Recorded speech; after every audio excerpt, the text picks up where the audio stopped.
usted escucha por Spotify y próximamente verá por YouTube Poncho Morado Podcast, donde la cultura es una merienda compartida. Les habla Angélica Novoa desde Santo Domingo, capital de la República Dominicana. Todo lo que sé con mayor certeza acerca de la moral y las obligaciones de los hombres se la debo al fútbol. No lo dijo un jugador, lo dijo Alberto Camus, y hoy tenemos a un tocayo de él desde Canadá para hablar sobre fútbol y cultura. Además, mi querido sobrino y un gran futbolero y colega también. Bienvenido a Poncho Morado Podcast desde Canadá, Francisco Alberto La Puble Segura. ¿Cómo estás, sobrino? Hola tía, buenas tardes. Yo muy bien, feliz de estar aquí en el Poncho y tú sabes que conversar contigo siempre es un gratísimo placer. El placer es mutuo. El placer es mutuo. Desde que Francisco era un pequeño niño que iba de visita a mi casa, a la calle de la Cantera, con mi tía Ulla y mi tío Guillermo, en los años 80, personas como yo, que nos habíamos criado solo cerca del béisbol, empezamos a conocer el fútbol a través de la televisión por cable. Recuerdo esos primeros Juegos Mundiales. Y indudablemente el Mundial de Fútbol cada 4 años nos dice muchísimo sobre la cultura. Y nadie mejor que Francisco para conversar sobre ello. Un gran amante del deporte, pero además en la faena del comentario deportivo, pero además una persona con mucha sensibilidad cultural y muchas páginas para la izquierda. Francisco, ¿por qué el fútbol despierta un sentido de pertenencia que pocas manifestaciones culturales y deportivas logran? Sí, mira, tía, el fútbol es un deporte que lo ha abrazado la mayor parte del planeta de una manera muy especial. Y por eso es el deporte más popular que hay en casi todos los países. Nosotros tenemos una particularidad de que tenemos otro deporte popular que es el béisbol, que forma parte de nuestra identidad, y asimismo forma parte de la identidad el fútbol de todos esos países. Y como deporte, por todo lo que transmite, por todo lo que a través de la competencia se genera, también es un entretenimiento que traspasa la cancha, que traspasa el estadio y se cuela en oficinas, se cuela en escuelas, en hogares y termina formando parte de la identidad y del día a día de todos. Entonces, el fútbol es un vehículo de identificación también con el barrio, con la ciudad, con la provincia y como estamos viendo en esta Copa del Mundo y como vemos cada 4 años, también con el país. Y por ahí entonces ahí se funde todo, todo esa gran cantidad de significados y significantes que hacen que a través del fútbol se generen unas emociones y unas sensaciones que en otros deportes es raro o difícil de equiparar. Ya lo creo. Y justamente Francisco fue el primer niño cerca de mí que vi enrolarse en su madre querida. Lo enroló en Doña Gloria, en la Academia de Fútbol de Rolando Barber, ¿correcto? Jorge Rolando Barber. Sí, estamos hablando de finales de los 80, año 88, 89, Ujú. por ahí. El fútbol llega a mi vida no por el lado materno, sino por el lado paterno. Ah, es cierto. Eh, yo soy de esos niños, hijos de sudamericanos, que eran la regla en la mayoría de los equipos de fútbol de la ciudad de Santo Domingo. Y la escuela Bauer, para darte una idea, de mi equipo de 9 10 años, más de la mitad éramos hijos de españoles, de argentinos, de colombianos, de peruanos, como es mi caso. Y eso es algo que te permite ver cómo ha avanzado el fútbol hasta hoy que ya estas nuevas generaciones de hijos de padres no son exclusivamente los que éramos nosotros, los hijos de extranjeros, sino también ya eh, hijos de parejas y de hogares 100% dominicanos. El fútbol se ha apoderado de la República Dominicana, como bien dices. Bares y restaurantes en estos días han estado llenos, pero como manifiestas, hay muchos niños y jóvenes practicando el deporte, incluidas las niñas, y celebramos hace un tiempo atrás, un poco tiempo, un mundial juvenil femenino.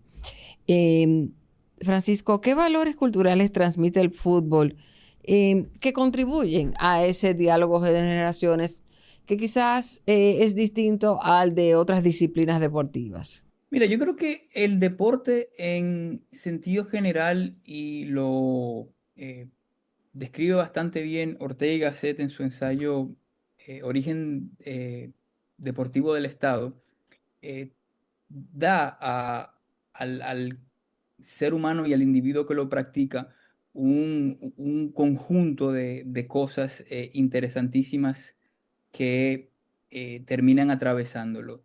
Desde el sentido de competencia, desde la solidaridad, desde ese segundo esfuerzo, de esa constancia, de esa disciplina y sobre todo de cosas como la que hemos estado viendo en estos partidos del Mundial, de no darse por vencido, de que esto no se acaba hasta que no se acaba. Y yo creo que eso ahora mismo lo estamos viendo de manera amplificada en el fútbol, pero sí hay que reconocerse lo que también se lo vemos a muchos deportes.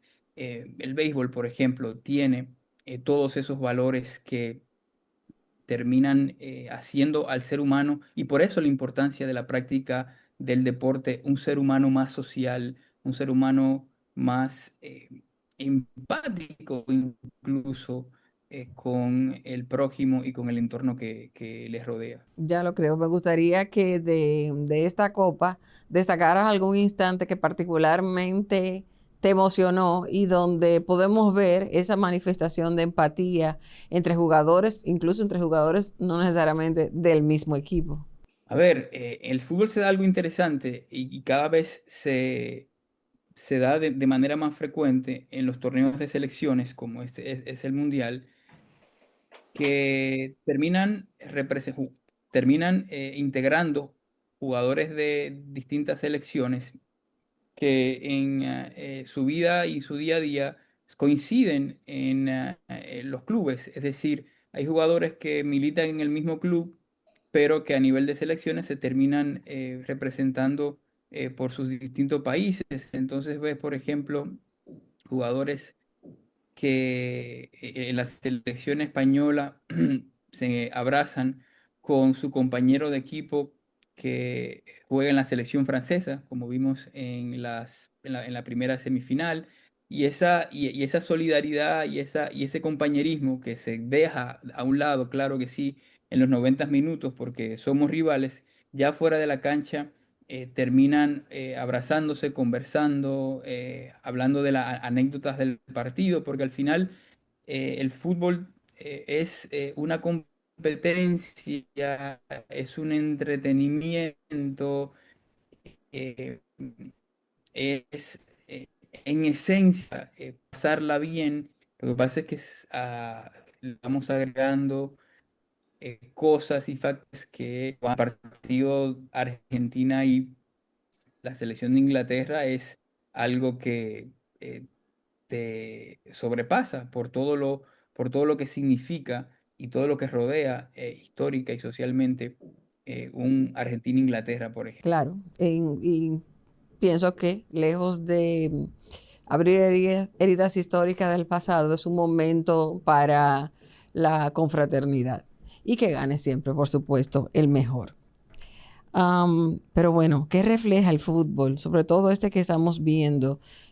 No soy una experta, pero creo que como toda persona común, estamos notando que son unos partidos donde cada selección está dando lo mejor de sí. Y me pregunto, ¿Cómo refleja el fútbol las transformaciones sociales de una nación ya en esta etapa del siglo XXI, en la el segundo cuarto del siglo XXI, vemos que los movimientos migratorios se reflejan en la composición de los equipos, las edades de los jugadores. Veíamos en la selección de México un jugador de 17 años que pocos días después de participar en el torneo fue que se graduó de la prepa. ¿Qué casos concretos te llamaron la atención sobre, por supuesto, son jugadores conocidos y que están en los diferentes clubes, pero qué llamó tu atención de esta edición? Mira, en este torneo y en este mundial cada vez más se van integrando cosas que terminan, tía, siendo el reflejo de lo que pasa en el mundo de hoy. El fútbol es un reflejo de lo que se vive en el día a día, lo que se vive en todos los lados.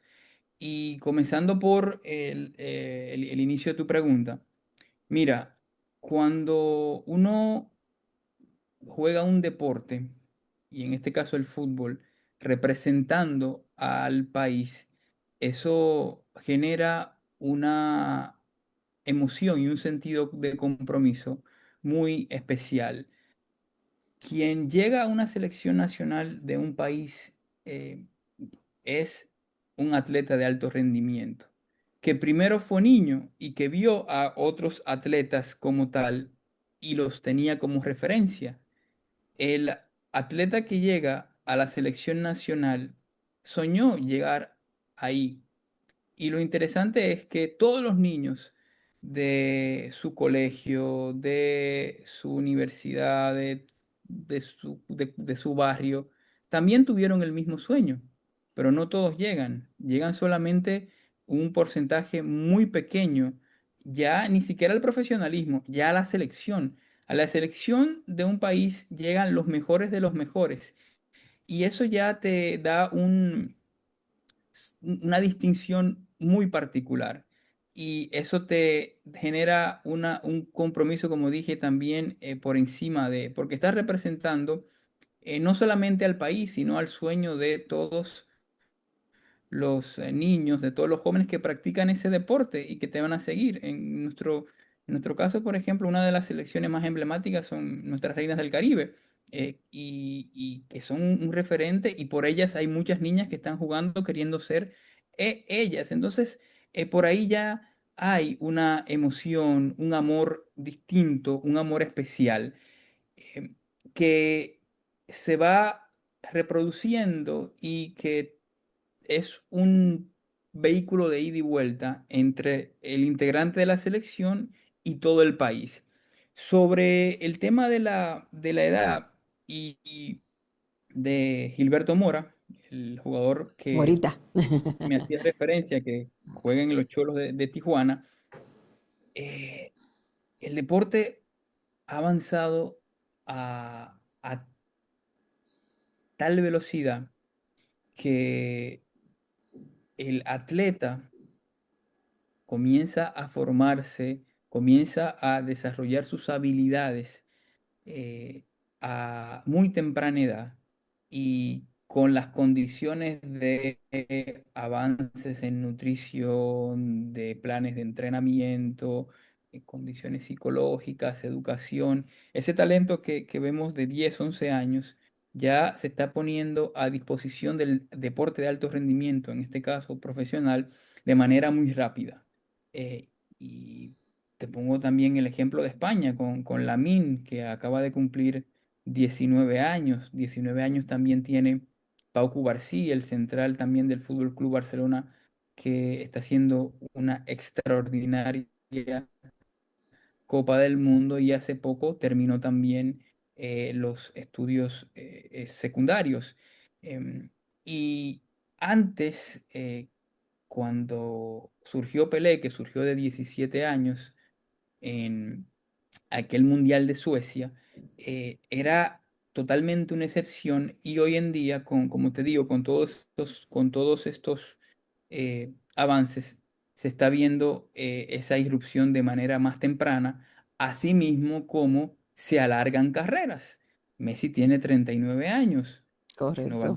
Novak Djokovic acaba de jugar una semifinal nada Ujú. más y nada menos que en Wimbledon con 39 años también. Ambos son del año 87. Entonces, esos son de las cosas que permiten eh, la profesionalización del deporte en sentido general. Ya se afronta como una ciencia. Y sobre el tema de las migraciones, es algo fascinante porque muchas veces el equipo nacional de un país es un espejo de el componente social de un país y ya sea por los jugadores que lo integran, que nacen y se forman de ahí, o por el legado de su diáspora, como pasa, por ejemplo, en países como Cabo Verde, que fue el gran fenómeno de este mundial, con Cabo Verde que apenas uno o pocos de sus jugadores nacieron ahí, con Curazao también. Un jugador de Curazao solamente nació en la isla, después todos son hijos de la diáspora, nacidos, crecidos y formados en el Reino de los Países Bajos, en la parte continental. Y del lado contrario, por ejemplo, la selección francesa, que ha sido objeto de los racismos más vergonzosos y tan cínicos en los últimos tiempos. El ex presidente de España, refiriéndose a ellos como no franceses, cuando realmente son franceses, son parte de la sociedad, forman parte de ese tejido social y son producto de un pasado amplio y de mucho estudio histórico de la colonia. Y pasa en los países que colonizaron: Inglaterra, Países Bajos, Portugal, Francia y la misma España. Entonces yo creo que cada día con el tema de la globalización y cómo se va moviendo la migración forzosa o voluntaria, nos va a seguir ofreciendo jugadores que tengan la posibilidad, por su ascendencia, en representar a países, a distintos países, por la biculturalidad, por el tema de hacer raíces en otros lugares, cosas que es habitual ver en estos tiempos. Y son una muestra de la contribución que hace el migrante en el país que los recibe. Y una gran lección para enseñar de padres a hijos y una emoción adicional al juego de deporte, sino al significado de quién representa un país y quiénes son los que llevan una determinada bandera. Francisco, los grandes estadios, y estuvimos tú y yo 2 veces en el Estadio Azteca, una vez viendo un juego de fútbol, ¿te acuerdas? Que hasta nos llovió. Fue mi primera vez en el Estadio Azteca y por supuesto iba a entrar contigo, aunque la segunda vez no fuimos a ver un juego de fútbol, pero fue igual de épico, recordarás, en esa ocasión un concierto de rock. Eh, Ese estadio, parte de la historia de los mundiales, más de una vez, 3 veces. ¿Qué significado tienen estas catedrales del deporte en la memoria colectiva? Hay momentos que van más allá del score en el juego, sino que forman parte de la memoria de los pueblos.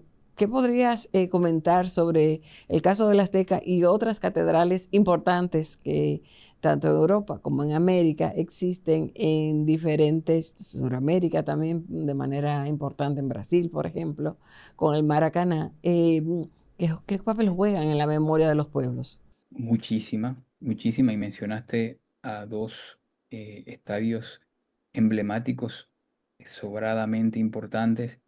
porque si hay algo con lo que se relaciona mucho el fútbol, es con la religión, con todos los componentes que tiene la religión, desde la feligresía, desde las congregaciones, de cómo se congrega una fanaticada, de cómo se va a la cancha, de igual manera como se va a la parroquia por la fe y el relato que compone el fútbol. Y estos estadios emblemáticos son templos del fútbol, son lugares incluso de peregrinación, y hoy día con el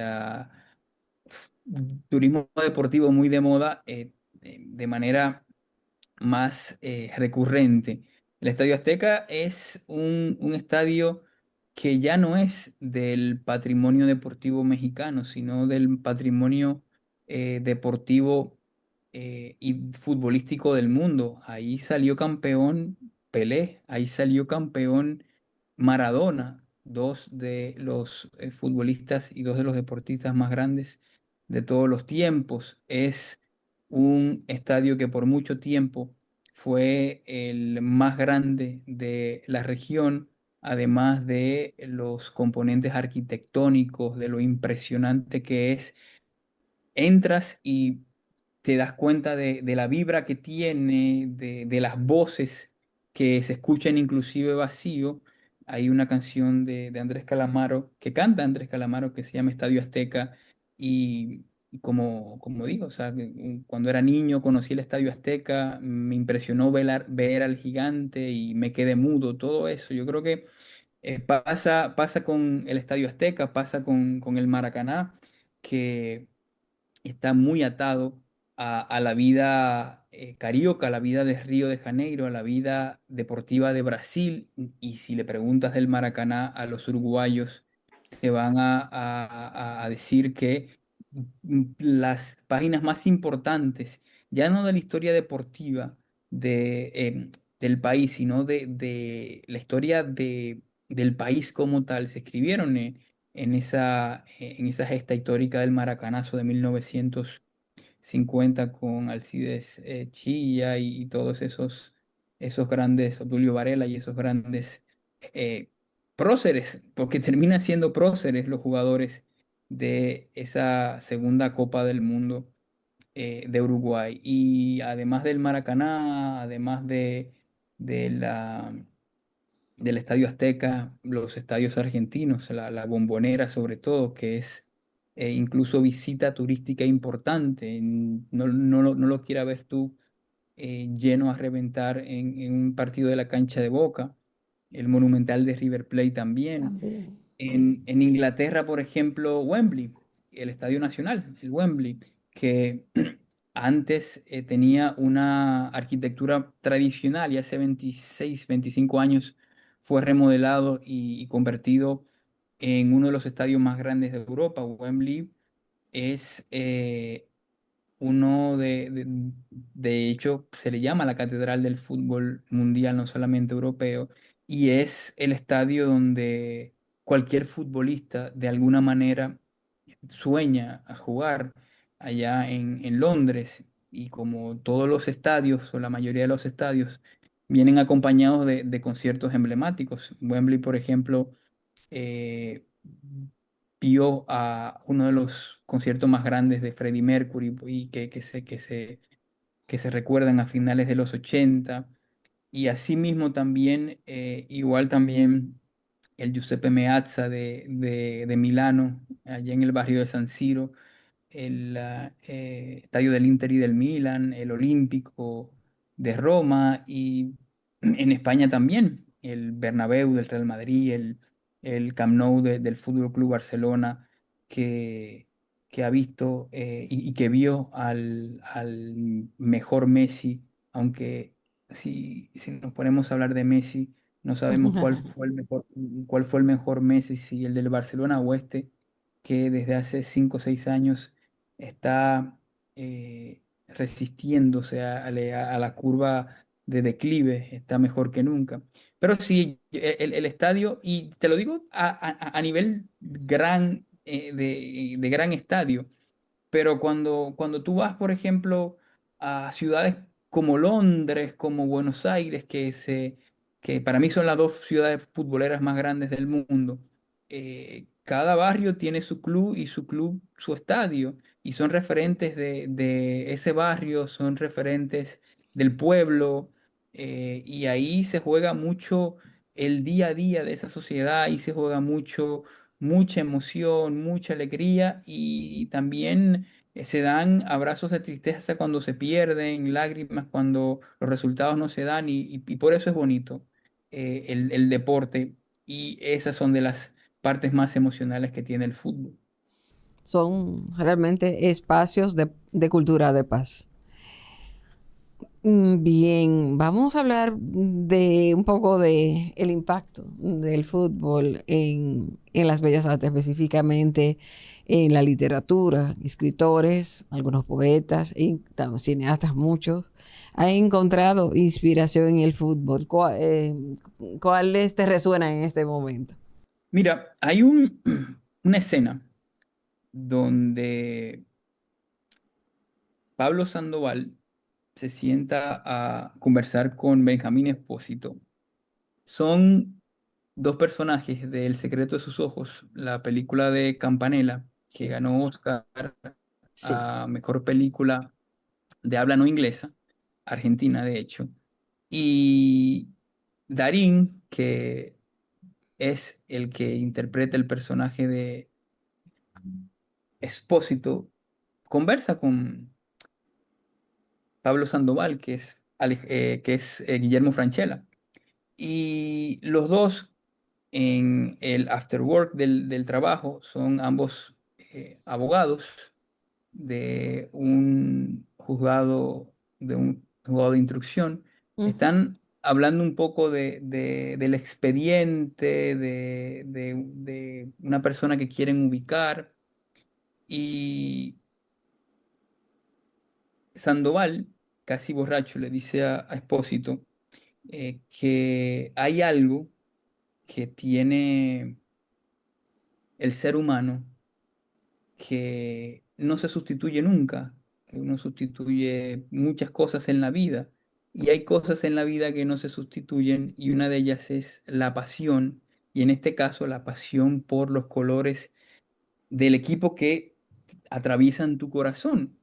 Y efectivamente, a partir de esa conversación, dan con el vínculo del investigado, supuesto asesino, que es asesino, con su equipo de fútbol. Ajá. Y precisamente el primer encuentro con el asesino es en las graderías de el estadio donde el asesino va a ver a su equipo de fútbol por encima de todo lo que por su cabeza le habrá pasado, de haber tenido las manos llenas de sangre, de tener ese homicidio en sus espaldas. El tipo fue a ver a su club.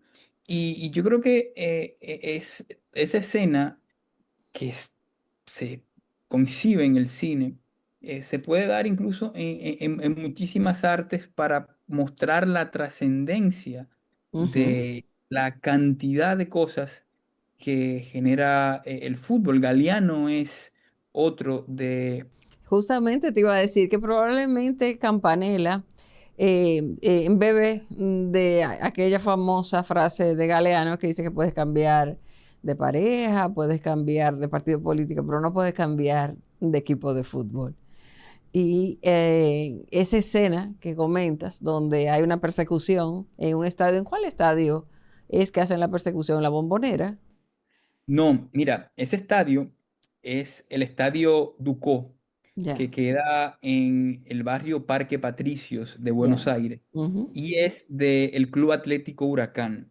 Oh. El partido me recuerdo como ahora, y te lo digo así a pura memoria, es Racing Huracán. El asesino es hincha de Racing, Ah, estaba en la tribuna visitante y de hecho hace creo que más o menos 13, 14 años que fui la segunda vez a Buenos Aires y pude ir al estadio y después te mando la foto Mándamela. de las entrañas del estadio donde se rueda la escena Sí, de ellos dos cayéndole atrás. sí. Y, y Simón, oye, eso es que Simón es la postproducción de Poncho Morado Podcast. Vas a buscar esa escena de esa película argentina, laureada con el Oscar, El secreto de tus ojos, de sus ojos, donde sale esa persecución. Y vas a poner a seguidas, para hacer un poco de cultura con sabrosura cinematográfica, eh, una escena parecida, yo te la voy a buscar, de la película High and Low, ese era el nombre en inglés, no sé cómo se llama en español, una película de Akira Kurosawa, de la cual Campanella no copia, pero vamos a decir que le hace un guiño a el guión técnico, a la persecución, porque el secreto de sus ojos tiene muchas referencias del cine clásico, también de anatomía de un asesinato de Otto Preminger. Pero la parte de la persecución es clave, porque tal como dice Francisco, es el momento donde la historia tiene un giro, y un giro afortunado, porque es una pista para descubrir, para perseguir al asesino. ¿Tú ibas a agregar algo más, me parece, sobre hay muchísimas otras películas muy épicas. Invictus me viene a la cabeza como una de las más emblemáticas. Y en la literatura, Juan Villoro de México le ha dedicado más de una obra a la relación que él tenía con su padre a través del fútbol. Muy recomendable. Eh, ese no lo he leído, pero se llama, me parece si el nombre no me traiciona, es La vida, Dios es una esfera. De hecho, sobre la relación con su padre, que era un hombre quizás un poco distante, porque era un intelectual, se afianzó a través del fútbol. Se convirtió en el lenguaje común para ellos. ¿Qué papel desempeña? Ajá. Manuel Javois, por ejemplo, uno de los escritores españoles de moda en los últimos tiempos, periodista también del país, Ujú. fue quien escribió el himno actual del Real Madrid. No, Es madridista, sí, es el himno de la décima. Y yo creo que tanto la literatura como el cine, como la música ni hablar. no, O sí. sea, de música, porque el fútbol, el fútbol también es melodía, el fútbol se mueve a través de sonidos, de expresiones y de una serie de elementos de la misma cultura de la que breva, que la hacen inclusive trascender con el impacto que provoca en cualquier rincón del planeta. Sí, en estos días hemos visto al queridísimo Mick Jagger asistir a los juegos. Se le dice que es el Foucault de la selección inglesa, pero me llamó muchísimo la atención. Él estaba dando muy buenas entrevistas en estos días, de su edad madura y muy reflexivas. Y en una de ellas comentó que, ahí me ayudas, en el 68, ¿dónde fue el mundial? Este fue en México, ¿no? Sí, 66. A él se refería que estaba, bueno, imagina, en el momento estelar de los Rolling Stones, estaba en Los Ángeles queriendo saber del juego, pero en Estados Unidos en esa época nadie veía fútbol y tuvo que conectarse, creo que fue con una estación de radio mexicana para poder escuchar el juego. Entonces decía cuánto ha cambiado esta historia, porque ahora ya Estados Unidos fue alcanzada por la cultura futbolera. Mira, yo soy muy fan de Oasis y Ah, claro. los hermanos Gallagher son fanáticos muy reconocidos de uno de los equipos de su Manchester natal, que es el Manchester City. La primera vez que el Manchester City salió campeón de la Liga Premier de Inglaterra, Noel Gallagher estaba de gira en Santiago de Chile Y en YouTube también puedes ver el video de él viendo ese último partido y ese gol de locura, ese gol agónico, ese gol eh, que jamás se va a olvidar del Kun Agüero contra el QPR, el Queen's Park Ranger, que significó ese campeonato, esa Liga Premier de Inglaterra del Manchester City de Mancini y compañía. Y ahí ves cómo desde Manchester, donde era el partido, a Chile, donde él estaba viendo ese juego, creo que en un bar él solo con unos compañeros, él sale eh, como loco gritando todo eso, toda esa felicidad. Y sí, porque la mayoría de los artistas y de todos esos famosos, en algún momento, antes de serlo, fue un niño que siguió, que sus padres llevaron a la cancha y que están atravesados por el fútbol Claro, ayer con vimos, para que tú veas que yo estoy en la cosa, ayer estaban Paquito y Catriel en el juego, no sé si los viste ahí, muy hinchas de Argentina, eh, de modo que, como bien dices, el niño interior sale emocionado a aplaudir a su selección. Es muy lindo, es muy lindo. Como nosotros no tenemos selección, yo he sido pirata durante toda esta temporada. Naturalmente, primero fui de México hasta que me sucumbió y ya luego fui migrando. Estuve de hincha de Noruega como buen underdog y que se robó el corazón de todos. Y aprovecho para preguntarte la narración, y tú que eres, tú has hecho narración deportiva más de una vez. ¿Qué papel desempeñan en la construcción de esa memoria, esas voces, esas emociones tan particulares de los que narran, que lo hacen con un talento muy particular? A mí me gustan mucho los narradores argentinos. No sé si puedo decir eso porque hay como hay una relación últimamente como un poquito tirante que no debería ser con la selección de Argentina. Es una selección más y además representa un país que se ha ganado su lugar. Sí, pero antes de un de orden, tía, sí tenemos selección nacional y una muy buena selección nacional en términos del Caribe. Lo que pasa es que Claro. todavía no hemos clasificado al Mundial. Corrección, sí, la tenemos, pero no la teníamos en el Mundial. De hecho, nuestra selección el año pasado compitió por primera vez en la Copa Oro, Sí. que es el torneo de naciones de la CONCACAF. Nos tocó debutar con México en Los Ángeles y a esa misma México que le fue dentro de los estándares muy bien en este mundial, con Gilberto Mora, con Ah, Lira, sí. con Quiñones, con Edson Ujú. Álvarez, con Montes, con Rangel, el Tala Rangel. Dominicana perdió 3-2, es decir, que le compitió en ese estadio de Los Ángeles, que estuvo en ese partido con 60.000 mexicanos en las gradas.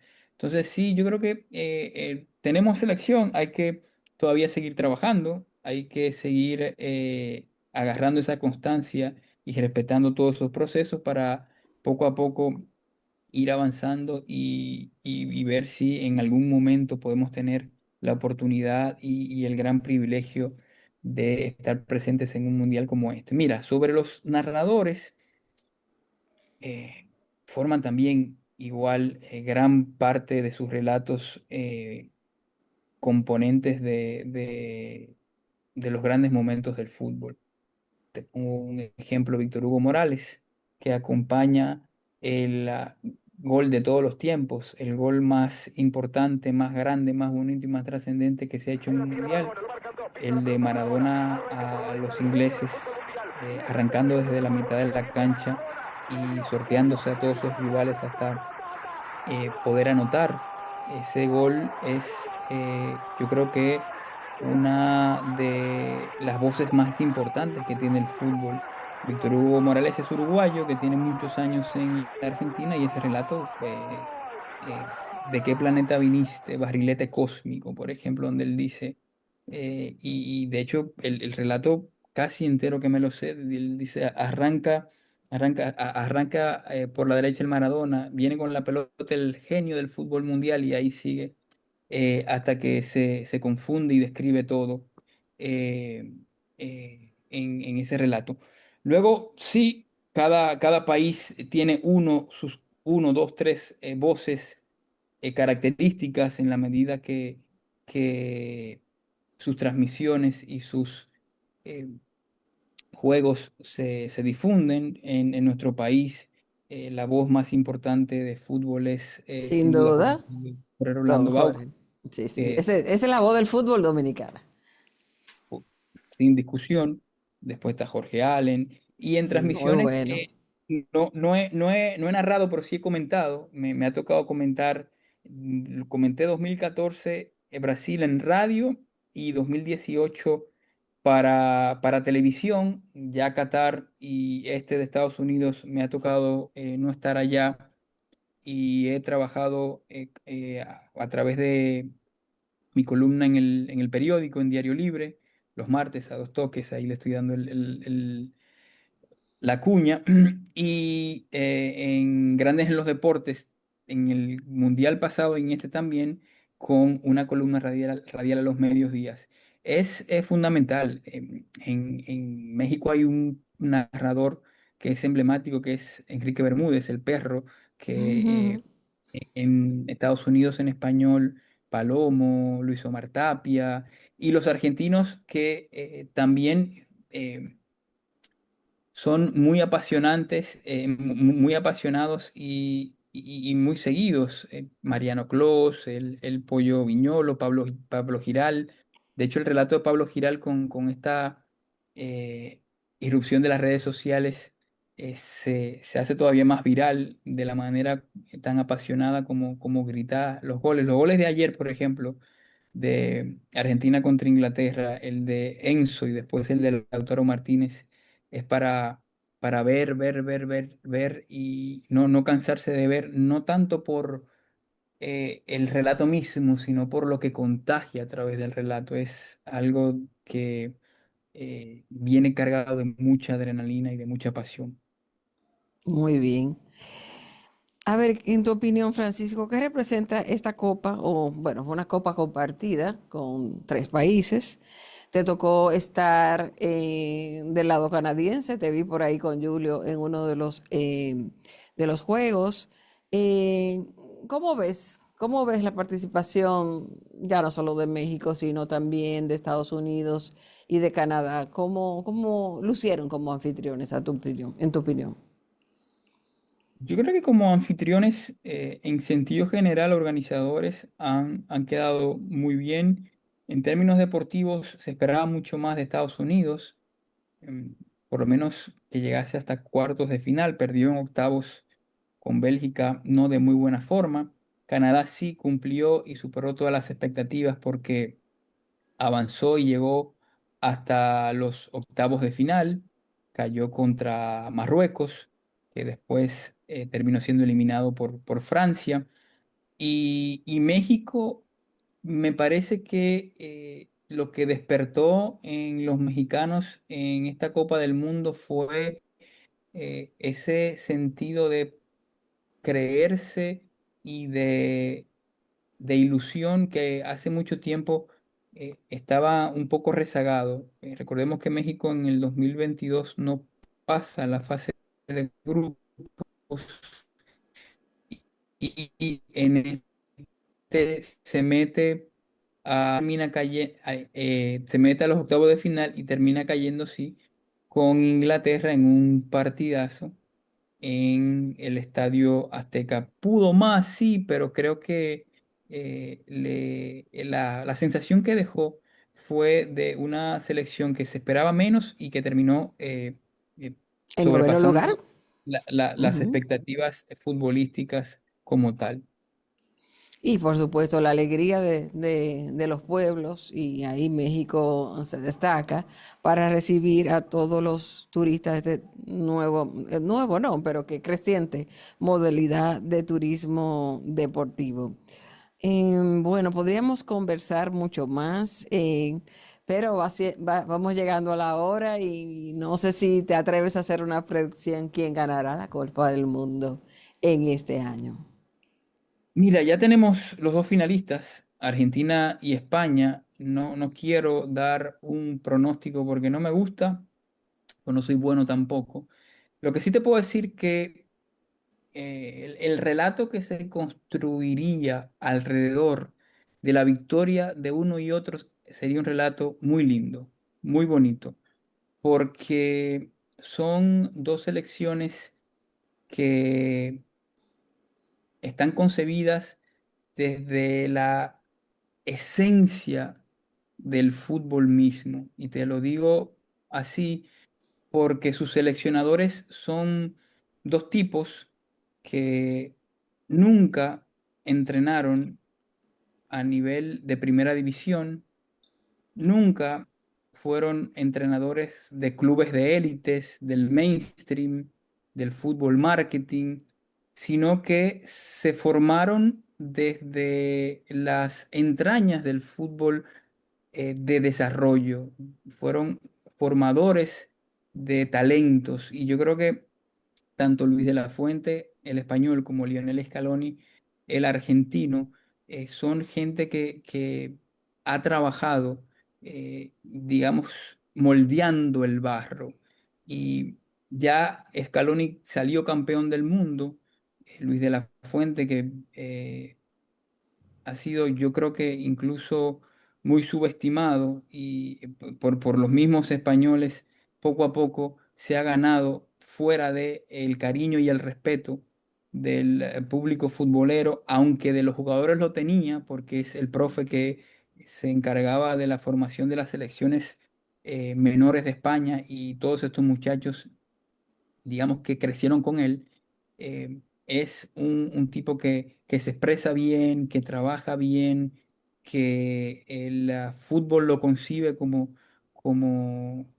deporte, pero también con otros componentes como el valor que debe tener ese atleta de alto rendimiento, de ser buena persona y todo lo demás. Y eso desde el punto de vista de los técnicos, desde el punto de vista de los jugadores, va a ser un cierre de etapa interesante, porque sería el último partido de Messi en un mundial y podría ser la consagración de Lamine Yamal, un joven de 19 años, como presente y futuro de este fútbol. Ver a España campeona del mundo después de ganar la Euro como lo hizo en 2010 es un relato bonito. Y sobre España, no me desagradaría para nada ver lo que provoca en España teniendo como figura a Lamine Yamal, un joven catalán, hijo de inmigrantes marroquíes y de Guinea, del Barça, musulmán. Entonces, ahí digamos que detona una serie de prejuicios y de resentimiento xenófobo y racial que hace que de alguna manera, a la buena o a la mala, se transmite el mensaje de que todos somos perfectamente ubicables en la sociedad, no importa donde nos coloquemos. Y yo creo que ahí voy un tema, el futbolista de alto rendimiento y un futbolista profesional es un triunfo de la sociedad, es un triunfo de familia, es un triunfo del barrio, es un triunfo de la escuela. O sea, poder tener ese tipo de muchachos en ese nivel es algo que debería unirnos y abrazarnos como éxitos de todos. Y del otro lado de la Argentina, bueno, la segunda Copa Mundial de Messi, la cuarta de Argentina en un contexto diferente, en una épica que ha ido construyendo después de todas estas remontadas. Así que sería muy bonito cualquiera de las dos. Desde el punto de vista político, si gana España, me gustaría ver al presidente de los Estados Unidos entregándole la copa a Pedro Sánchez, que va a estar seguramente en el palco junto O el rey. con, con el rey Felipe VI y la reina Leticia. ese guiño político de ver campeona del mundo a una selección cuyo gobierno es uno de los principales opositores políticos en cuanto a política internacional se refiere, de todo lo que la administración de los Estados Unidos está haciendo fuera de. Entonces, hay muchísimas cosas que se juegan. De todas formas, creo que ha sido un mundial que ha superado las expectativas en cuanto a lo deportivo. Ha sido un mundial superlativo Sí, en términos de fútbol, en términos de rendimiento de las principales estrellas de los diferentes equipos. Y creo que va a ser un mundial que va a ser recordado. Todos son recordados, pero este de manera muy especial.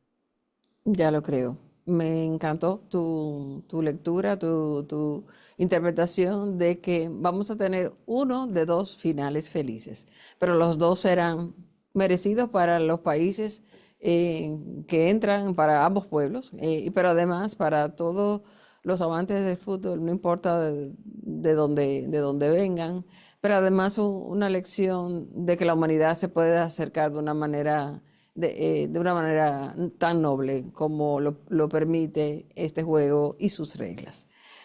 Así que muchísimas gracias. Ves más seguido No, por aquí. Digo, al a poncho ti, a morado ti. quiero decir. No, cuando tú quieras, yo a la orden y feliz. Tú sabes que siempre conversar contigo es un verdadero placer, no solo de fútbol, sino de otros temas culturales que se abordan en este espacio. Por favor, dale un besito a Patricia y uno a cada uno de los niños. Y no podemos terminar este episodio sin darle un saludo especial a tu abuela. Un abrazo a mi abuela Lourdes, que la veo la semana que viene. Ah, pues te veré yo también aquí. Bueno, Abrazo. esto saldrá el domingo y ya veremos más adelante, temprano el domingo, más adelante ese día, quién será el ganador, que gane el mejor y hasta pronto.